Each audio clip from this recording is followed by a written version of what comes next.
Well, good day, everybody. This is Justin Sandler reporting to you live on the 4th of May.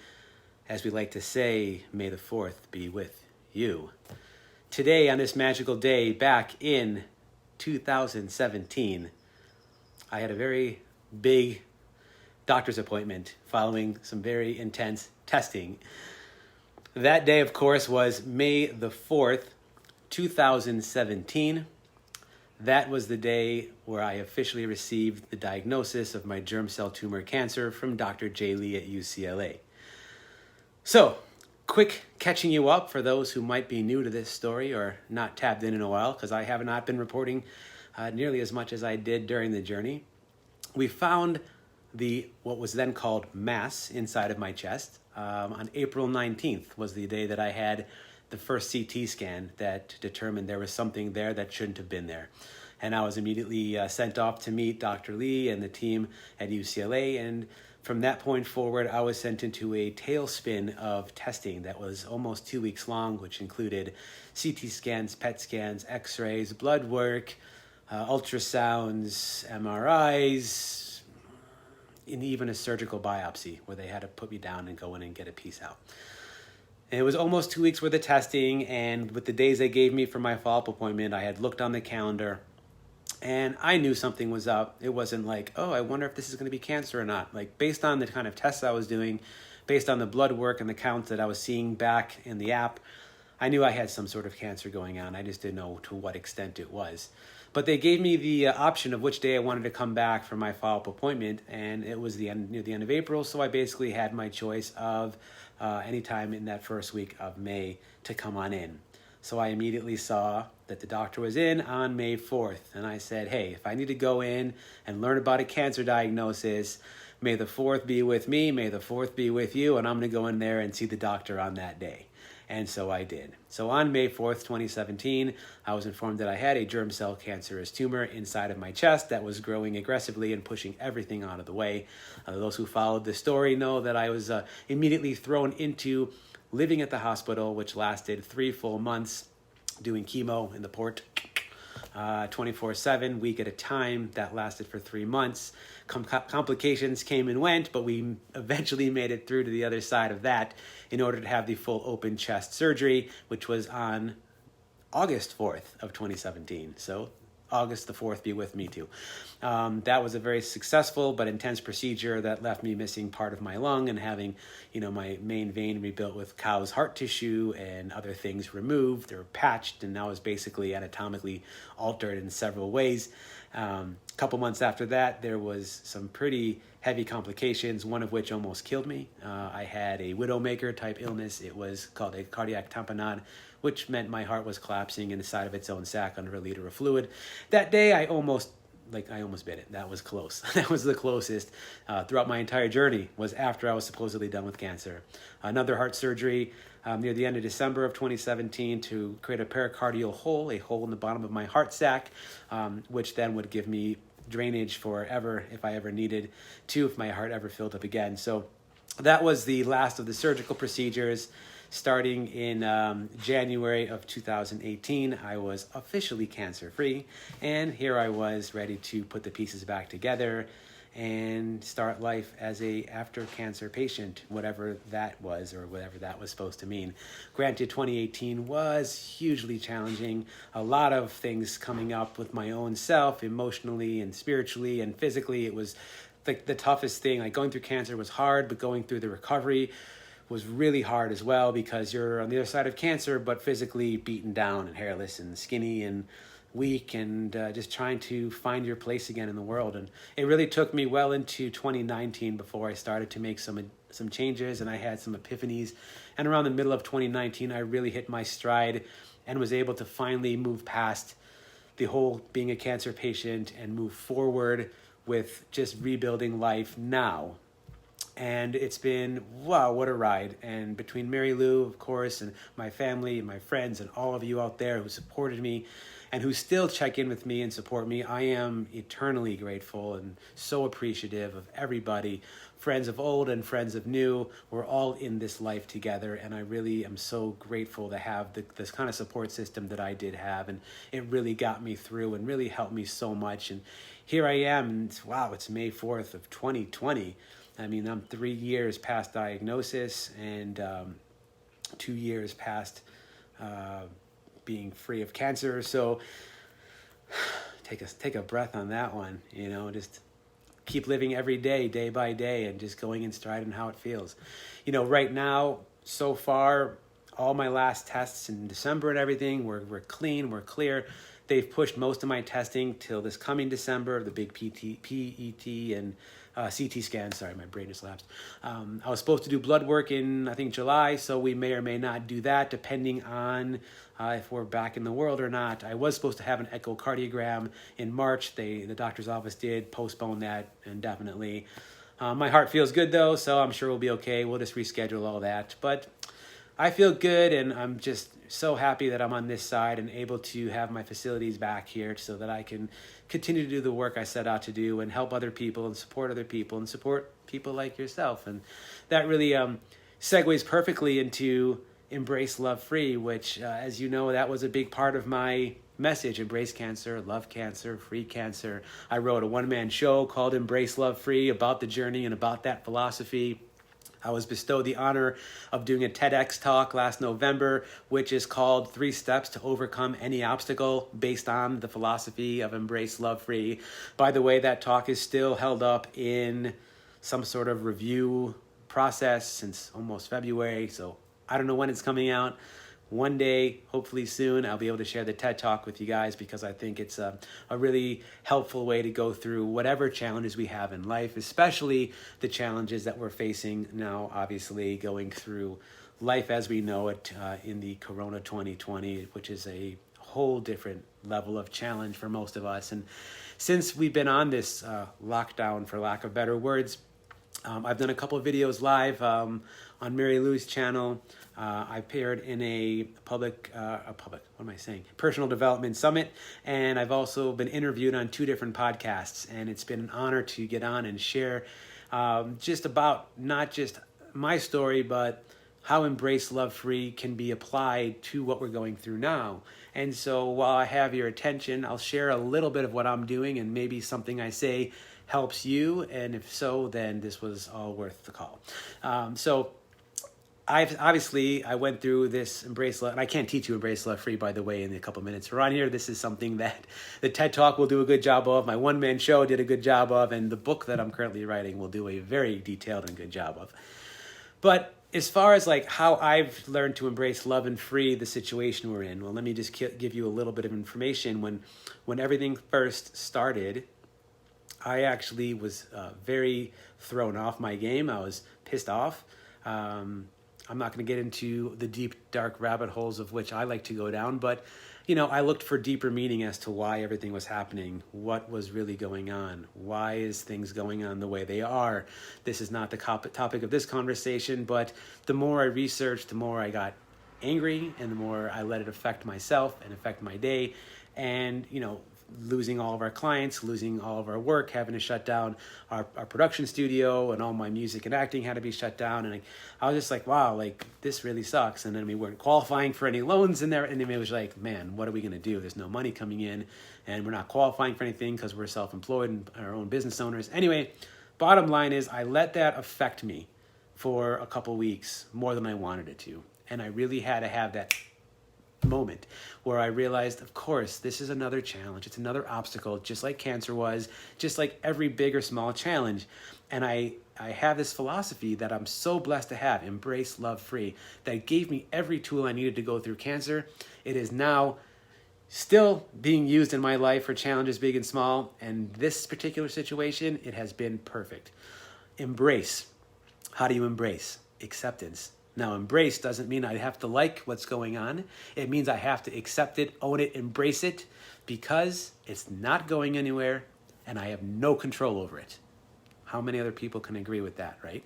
If we have no control over something, the more time we spend being sad about it or being affected by it, the more time we're essentially wasting and taking away from our own power, our own energy.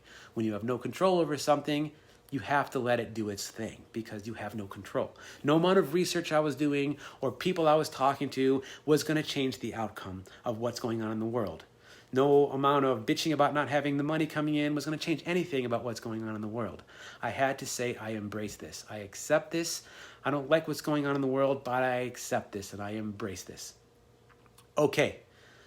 Once you have that, you really take a lot of the power back. You are embracing what's going on. And you are taking the power, knowing that you are going to take a different route, meaning you are not the victim any longer of what's going on, right? When you're letting things happen to you, you are the victim of what's happening. That's a very low energy vibration to be in. When you want to take that energy vibration higher, you have to take the power, accept it, embrace it, let it happen through you, but not to you. Step 2 is love. This is where all the money and the magic happens. Love is everything. Love is the vibration that you exist at. We're sitting here, you're at home, you can't go to work, the world is in disarray. What do? How do I love that? Well, you don't have to love that, but you have to love you. You have to love this. You have to love your life. You have to love the opportunities that you have now that you didn't before. You know, right now, Mary Lou and I are doing this daily workout and nutrition program and like feeling better physically like than I have since probably way before cancer. We've been taking the time to work on organizing projects around the house, to doing some advancement in the films that we want to work on when we get out of this. I've been working on editing some of my video footage that I've had sitting around. I've been working on writing my book. You know, my morning routine has evolved. I have a beautiful meditation, chanting, journaling, reading every single day. Like, this is how you find love in a space like this. Love what you have. You've embraced it, now love it. And every day you can make the choice. Am I going to love where I'm at and what I have and what opportunities I have? Or am I going to sink to the bottom and watch the news all day and be angry and bitter and frustrated and get in these loopholes of, oh my God, like the world's going crazy and politics and presidents and people running for president and drama, fear. I mean, that's all there is out there. And if you keep going down that road, you're going to get sucked into it. So you got to push that away and you got to put your mind in the right space. If you go sit out in your backyard or whatever space you may have and breathe for 10 minutes in the morning, you're going to have a lot better start to your day than if you sit there and scroll the news feeds of your Facebook for 10 minutes in the morning, which probably will turn into more than 10 minutes because it sucks you in, right? So I have really found a way to love this space that I'm in. And not only that, but it's an opportunity for a lot of us. If you didn't really love what you were doing in life before for your work or whatever, this is the time to reset. This is the time to find new purpose, time to find new meaning, time to find a new you. I mean, I love what we were doing. We get to make film and work on projects and all kinds of creative things, but I want to create more than just get hired to do other people's creations. And this is showing me that coming out of this is going to be more of being the creator versus being hired to work on someone else's creations. That's a big thing for me. So stay in that love space. Practice self-love, self-care. Do everything you need to do every day for yourself, whether that means spiritual care, physical care, doing mud masks, taking baths, working out. Like, take care of you and give yourself lots of love. And be kind, be gentle, because honestly, it can get overwhelming if you put too much stress on yourself. Stay in love, vibrate in love, feel love in your heart. I promise you, you're here, you're stuck here no matter what. So just make the choice. Just make the choice. And if you fall down and you fall out of it, recognize it, see it, honor it, breathe through it, take yourself back up. Love, love, love, love, love. Do I got to say it more? Love, baby. Lastly, free. Free was a big one for me. Free during cancer, I didn't get until literally 2019, a year and a half after I was cancer free. I had a free being a cancer patient. I had a free the idea that I could get sick again. I had a free the idea that I was living in this sort of, I don't know what's going to happen, it's post-cancer, or free the concept that I don't have the same physical makeup and I can't do as much as I used to do. That's bullshit. Some people call it the new normal. That's bullshit. I refuse to use that terminology. And coming out of this situation, people are going to say, well, it's going to be the new normal. You know what I got to say about that? No, thank you. New normal means I have to be now existing with less than I had before. less than. I have to accept this new normal because it's less than, but whatever, it's the new normal. I don't have this, I can't do that, it's my new normal. No, this is a new opportunity. This is a new chance at life. This is a new opportunity for you to grow, to seek, to learn, to love, to elevate yourself, elevate your spirit, find purpose, find meaning, dig deep within inside of yourself and realize how precious life is. Realize what is important in life and what is not.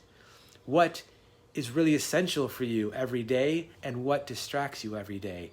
This is a time for us to really do that. And I know that things are crazy out there, and I don't want to get into the agendas of what's happening and why, but there's no control. So as long as I keep myself from going down those rabbit holes, I can free myself of any of the stresses that this has caused me. So right now, free doesn't mean you have to push it all behind you like I did with my cancer and had to move forward to the next step. Free means that you have to live in your own personal freedom. Free yourself from the chains of which you are being held down and what's bringing you down and what's holding you back from living your truest potential. And when this is over, moving past it and living your life of new opportunity, once you step into that greater self of yours, you will learn how to free this obstacle and let it behind you. And let it just be a beautiful memory in the review mirror that you can revisit to keep learning from or to reflect on, like I'm doing today with my cancer anniversary. But it is not in your present and it is not in your future. It is a beautiful memory in the review mirror that is there to continue to remind you and to teach you about how far you've come and what opportunities still lie ahead. As I stand here right now, I am still missing almost half of my right lung. I still have a vein completely built out of heart tissue. I have other cow's heart tissue. I have another vein completely missing. I have a heart that has a hole in the bottom and a big patch of Gore-Tex on the side. I get winded and I get dizzy, and there are things that I can't control. It is not my new normal, because bet your ass every day I get up and I work out hard. And anytime I find a challenge that's something I didn't have a challenge with before, instead of getting frustrated with it, my goal is to find a new way around it, a new way to attack it, a new opportunity to face it. So there ain't no new normal. It is all about opportunity. And frankly, being able to do videos like this, being able to do my TED Talk, my show, the book, it just shows that the whole cancer experience was really a beautiful life opportunity that let me grow as a human being more than I've ever grown before, that has given me a platform on which to speak and to help others and to share, that has given me perspective on myself and on life about what's important, and has given me really so much fuel and inspiration to live the second half of my life that I would have probably never had without it. So I still to this day am eternally grateful to my entire cancer journey and every aspect around it. And the philosophy that came during that deep chanting early on, embrace love free. Man, what a beautiful gift that was when it came to me. And so I dedicate the rest of my life to sharing that message with all of you and with anybody in the world who needs to understand that we all face challenges and obstacles every day, big and small. It doesn't matter who you are, where you are, or what the challenge is. We can see those challenges the same exact way. We can face them the same exact way. And we can choose to vibrate in our highest level of vibration versus falling to the low victim negative role. Fear, not fear, love. Love, fear. Choose the one you want to go with. And I think if you make that choice, 10 days out of 10, you're going to choose love. If you can make that choice, you're going to be in a very good place. There's my soapbox for the day. It's the anniversary of my cancer diagnosis, so I feel I took the liberty to share a little more in hopes that it could help one of you out there with this big challenge we're in together in the world, or any challenge that may be in your life now and forever. Again, I'm working really hard at writing my book and the TED Talk. As soon as it gets finished in the review process with the TED committee, it will be released, and you bet I'll be sharing it with you. In the meantime, I'm around, and if you guys have anything you want to discuss, comment below or send me a message, and I'll do my very best to reach out, to connect, and to share whatever wisdom and insight I can from all of this. I got to wrap this up. It's May 4th. I am 3 years in the anniversary of a diagnosis, 2.5 years in being cancer-free, living today, loving life, feeling great. I hope you are as well. I send you nothing but health, happiness, peace, love, all things beautiful. Please take care of yourselves. Stay safe out there. I look forward to seeing you again soon. Be well. and may the 4th be with you.